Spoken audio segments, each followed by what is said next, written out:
When I was in high school, Saturday nights meant one thing: Monstervision. Back to Monstervision host Joe Bob Briggs and Ghoulies on TNT. Hosted by drive-in movie critic Joe Bob Briggs, Monstervision presented double features of the finest horror films basic cable would allow. It exposed me to a whole world of horror flicks and creature features and really began my fascination with behind-the-scenes details, as Joe Bob would come on at each commercial break to tell you something about the movie. You know he's turned zombie because he goes straight out of a Roger Corman film from the 50s, which is appropriate because the interiors of this movie were filmed at Roger Corman's studio, which is a converted lumberyard in Venice, California. Okay, enough B-movie trivia. Let's get some ghoulies going here. Roll it. Hi, I'm movie man Eric Houston, and it's safe to say that without Joe Bob, I wouldn't be teaching classes and making videos like this today. Joe Bob is the alias of humorist John Bloom. The character started out as a way to review exploitation movies for the Dallas Times-Herald. The reviews, which usually featured anecdotes of Joe Bob's redneck lifestyle, were a hit, and were one of the first places to take horror movies seriously by championing and reviewing films and genres that outlets like the New York Times wouldn't touch. A lot of film criticism is based around the idea that some movies are greater than others, and that only a certain strata of movies deserve serious attention and consideration.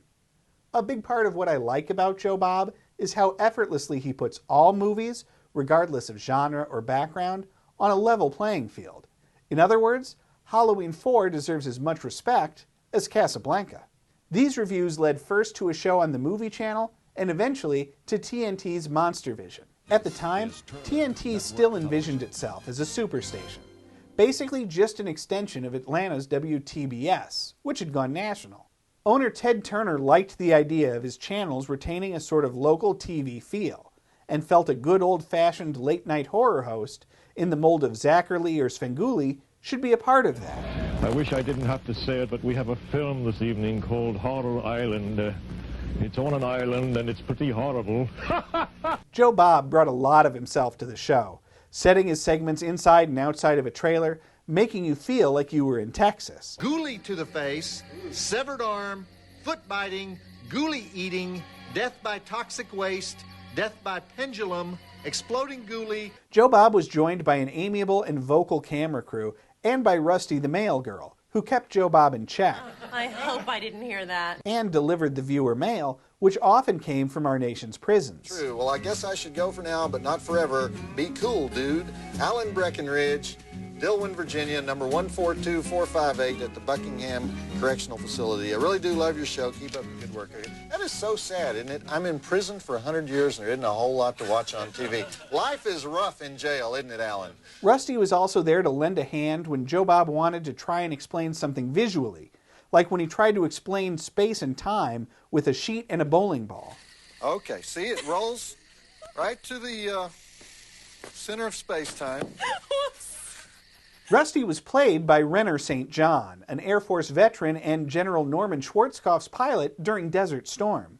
I had a good 3 years of Saturday nights spent watching Beastmaster or Return of the Living Dead with Joe Bob. Then, late in 1999, TNT changed the format. Cable channels across the nation were becoming less specific and more homogenized. This was around the same time, for example, that the Nashville Network ceased its devotion to country music and renamed itself the National Network. TNT was looking to widen its audience too, and wanted a more accessible Monstervision. They moved Joe Bob to LA and changed the name of the show to Joe Bob's Hollywood Saturday Night. Instead of They Live and Maximum Overdrive, Joe Bob had to make the best of hosting Top Gun and Look Who's Talking Now. You know what? It's a disease, isn't it? I just can't stop that. But it was still Joe Bob, and he was still showing horror movies for the second feature. Plus, the Hollywood location meant more interviews with the likes of Tippi Hedren and Count Floyd. Scary. Then, one week, Joe Bob was simply gone. And he wasn't back the next week either. Viewers had to visit the Monstervision website to learn that he'd been unceremoniously fired. There was no room at the new TNT for us drive-in mutants. I missed Joe Bob almost immediately. Hungry for his careful curation of cult classics, I visited my local library and found this book of his early newspaper reviews. I devoured them in between classes and began renting the movies he was most excited about. Through the book, I discovered a whole new stratum of horror movies, many of which were far too gruesome to show on Monstervision, and some of which have become some of my absolute favorites. Particularly Sam Raimi's Evil Dead 2, a bonkers cabin-in-the-woods, zombie-laden horror comedy starring the great Bruce Campbell. Groovy. And Frank Henenlotter's Basket Case, the story of a man and his deformed, vengeful conjoined twin who he keeps in a picnic basket. What's in the basket? Easter eggs? That led me to discovering even more movies on my own and seeing and loving hundreds of great horror flicks over the years, in addition to the classic Hollywood stuff you normally hear me talk about. In 2018, Joe Bob finally returned to our screens with The Last Drive-In on Shudder, where he's been able to host some of the real classics that TNT and even the Movie Channel wouldn't allow, now ably assisted by fellow horror hound Darcy. If you haven't seen it already, I highly recommend his look at the Texas Chainsaw Massacre.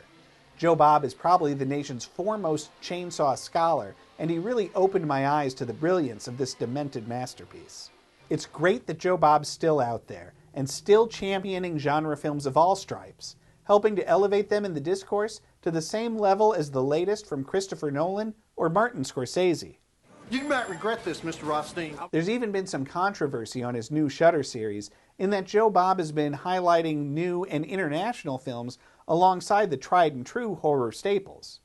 It seems that some fans are only interested in seeing the same stuff from the 70s and the 80s, but that's never been the point of Joe Bob. The point is that every film deserves a fair shake, and the next classic might be right around the corner. You know, a lot of people write me and say, hey, Joe Bob Briggs, just what is Monstervision? You don't need no special glasses or an insect's head, just a healthy love for slime and disrespect for the dead. We'll talk about some movies by the old double wide, and when you get that creepy feeling creeping up inside, well then you got Monstervision, it's a heck of a fright. We're tearing the heart out of Saturday